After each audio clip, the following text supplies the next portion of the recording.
K ശൈലജയ്ക്കെതിരെ വ്യാജ പ്രചാരണം നടത്തിയ മുസ്ലിം ലീഗ് നേതാവിനെതിരെ കേസെടുത്ത ന്യൂമാഹി പഞ്ചായത്ത് അംഗം അസ്ലമിനെതിരെയാണ് ന്യൂമാഹി പോലീസ് കേസ് രജിസ്റ്റർ ചെയ്തിരിക്കുന്നത്. വാട്സാപ്പ് ഗ്രൂപ്പിൽ വ്യാജ വീഡിയോ പങ്കുവച്ചു എന്നതിനാണ് കേസ്. കലാപശ്രമമുണ്ടാക്കാൻ ശ്രമിച്ചു എന്ന വകുപ്പും ചുമത്തിയിട്ടുണ്ട്. തോൽവി ഭയന്നതോടെയാണ് ഇത്തരം ആക്രമണങ്ങളെന്ന് CPM സംസ്ഥാന സെക്രട്ടറി MV ഗോവിന്ദൻ പറഞ്ഞു.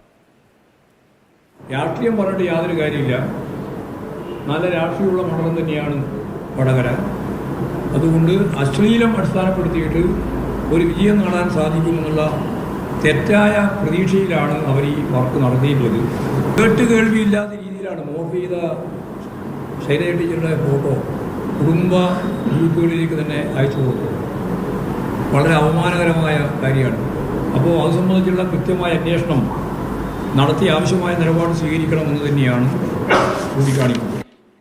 അതേസമയം CPM പ്രചാരണത്തിനെതിരെ UDF നേതാക്കളും രംഗത്തുണ്ട്. കെ ശൈലജയ്ക്കെതിരായ വ്യക്തി അധിക്ഷേപം, ഷാഫി പറമ്പിലിന്റെ അറിവോട് എന്ന പ്രചാരണം അത് ശുദ്ധ നുണയാണ് എന്ന പ്രതികരണവുമായി KK രമ രംഗത്ത് വന്നു. വളരെ കൃത്യമായിട്ട് ഞങ്ങൾ നിഷേധിക്കുകയാണ്. കാരണം ഞാൻ വെല്ലുവിളിക്കുന്നു, ഏതെങ്കിലും ഒരു ആളുടെ ഇതുപോലെയുള്ള നേതാക്കന്മാരുടെ പ്രൊഫൈൽ നിന്ന്, നേതാക്കന്മാരുടെ ഭാഗത്ത് നിന്ന് അത്തരത്തിലുള്ള ഒരു നടപടി ഉണ്ടായിട്ടുണ്ടോ? ഇവിടുത്തെ സ്ഥാനാർത്ഥി ഷാഫി പറമ്പിലിൻ്റെ നേതൃത്വത്തിൽ അവരുടെ ഔദ്യോഗികമായ കാര്യമോ അദ്ദേഹം പറഞ്ഞ ഏതെങ്കിലും വാക്കുകൾ ഇതുപോലെയുള്ള ആക്രമണങ്ങൾ ഉണ്ടോ എന്നുള്ളത് അതില്ലാതെയാണ് ഇതുപോലെ സ്ഥാനാർത്ഥിയാണ് ഇത് നടക്കുന്നത് എന്ന് പറയുന്നത് ശുദ്ധ അസംബന്ധമാണ്, ശുദ്ധ നുണയാണ്. അത് യഥാർത്ഥ പ്രശ്നങ്ങളിൽ നിന്ന് വഴിതിരിച്ചു വിടാനുള്ള നീക്കമാണ്. അത് അവസാനിപ്പിക്കണം. ഫെലിക്സ് ആണ് വിവരങ്ങളുമായി ചെയ്യുന്നത്. ഫെലിക്സ്, വടകരയിലെ ഈ ആരോപണ പ്രത്യാരോപണം പ്രചാരണം എങ്ങനെ മുന്നോട്ട് പോകുന്നു? കേസിന്റെ വിശദാംശങ്ങൾ എന്താണ്?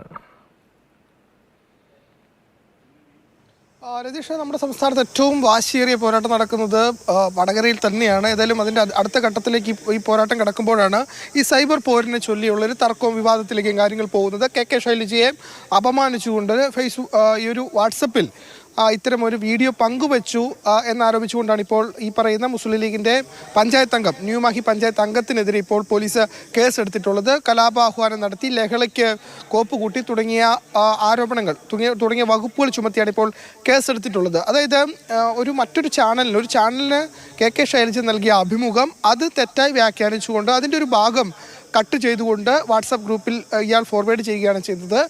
ഇത് മതവിദ്വേഷം ഉണ്ടാക്കുന്നതടക്കം ഉള്ള രീതിയിലാണ് ഇദ്ദേഹം ഈ രീതിയിൽ പോസ്റ്റ് ചെയ്തത് എന്നതാണ് പോലീസ് പ്രധാനമായും പറയുന്നത്. ഏതായാലും ഇതൊരു വലിയ പ്രചരണായുധമായി മാറുന്നു. പ്രത്യേകിച്ചും കെ ശൈലജയ്ക്കെതിരെ ഈ പ്രചരണത്തിൻ്റെ അവസാന ഘട്ടത്തിൽ വ്യാജ ആരോപണങ്ങൾ ഉന്നയിച്ചുകൊണ്ട് ആണ് UDF മുന്നോട്ട് പോകുന്നത് എന്നാണ് പ്രധാനപ്പെട്ട ആരോപണം. ഏതായാലും ഇത് സംബന്ധിച്ച് തെരഞ്ഞെടുപ്പ് കമ്മീഷൻ അടക്കം കെ ശൈലജ പരാതി നൽകിയിട്ടുണ്ട്.